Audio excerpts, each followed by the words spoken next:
Это краткий пересказ фильма «Во все тяжкое» 2018 года. Пожалуйста, поставь лайк и подпишись на мой канал. Поехали!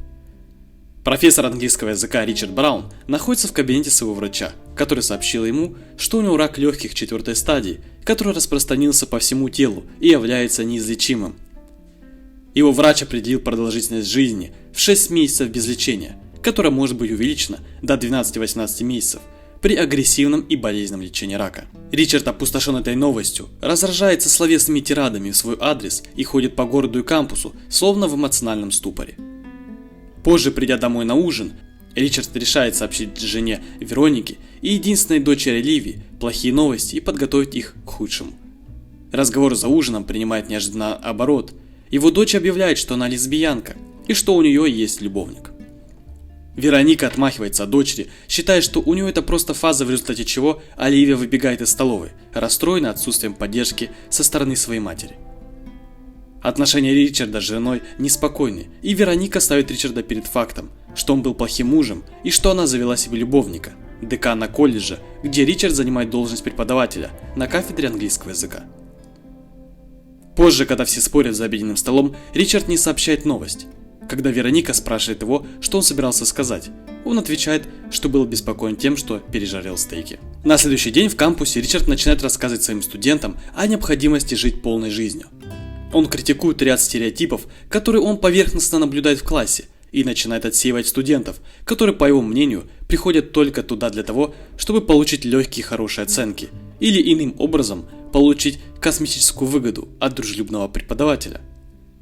После того, как более половины потенциальных учеников покидают класс, сочтя его дебилом, Ричард остается с основной группой студентов, которых привлекает его неортодоксальная версия прямой речи. Они все же решают остаться с классом и новой неортодоксальной версией Ричарда. Среди этих студентов есть племянница декана колледжа, которая, кажется, восхищается Ричардом, несмотря на все его различия с ее дядей, поскольку оба они являются преподавателями разных факультетов. После Ричард просит своего друга Питера Мэтью, который, как оказалось, является председателем факультета, организовать ему немедленный академический отпуск. Председатель говорит ему, что это невозможно в такой короткий срок, но Ричард настаивает на своем. Наконец Ричард говорит ему, что он умирает от рака и что у него нет другого выхода, кроме как попросить немедленный академический отпуск. Председатель, который считает Ричарда близким другом и коллегой, говорит, что постарается сделать все возможное и пытается успокоить его, как может, оказывая ему эмоциональную поддержку. После классная комната для Ричарда становится местом, где он может выплеснуть свое разочарование в жизни и призвать своих молодых студентов не попадать в ловушки и ложные карьерные пути, которые он выбрал. Его студенты очень отзывчивы. Один из геев предлагает Ричарду пирожные с запрещенными веществами, и в кабинете Ричарда происходит какая-то любовная попытка соблазнить учителя. В другой раз племянница декана приглашает Ричарда на медленный романтический танец в местном клубе. Зависимость Ричарда от алкоголя и различных веществ в эти проходящие дни и недели после получения плохих новостей становится все более серьезной.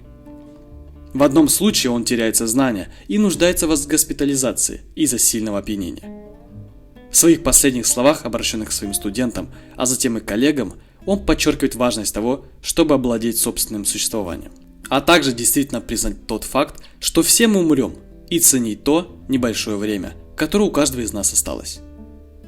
После постановки диагноза Ричард становится способен проявлять теплоту к близким членам семьи и оставшимся друзьям.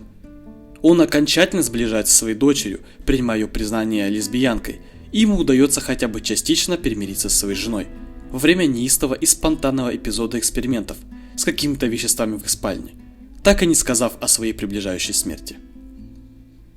В одной из финальных сцен фильма на факультетском ужине, где Ричард сидит за столом никчемных людей, намеренно посаженных тут деканом, Ричард красноречиво ругает декана, говорит жене, что любит ее, чего бы это ни стоило, и объявляет всему факультету и семьям, что он умирает, чем слегка удивляет жену и других гостей. В финале фильма Ричард отправляется домой, чтобы дождаться Оливию, которая приходит домой в слезах, так как ее подруга изменила ей. Ричард утешает дочь и говорит, что гордится ею, а затем признается, что умирает, и говорит последнее прощание. Он решает покинуть свой дом и семья на время академического отпуска, который был одобрен деканом факультета. В финальной сцене Ричард встречает на дороге 2 тропинки, но решает не выбирать ни одну из них, а создать свою альтернативу. Едет со своей собакой в ночь выбирая свой собственный путь к смерти на своем личном пути. И на этом все, друзья. Поставьте, пожалуйста, лайк, подпишитесь на мой канал и напишите свои мысли в комментарии. Также посмотрите эти видео. Я желаю вам хорошего дня.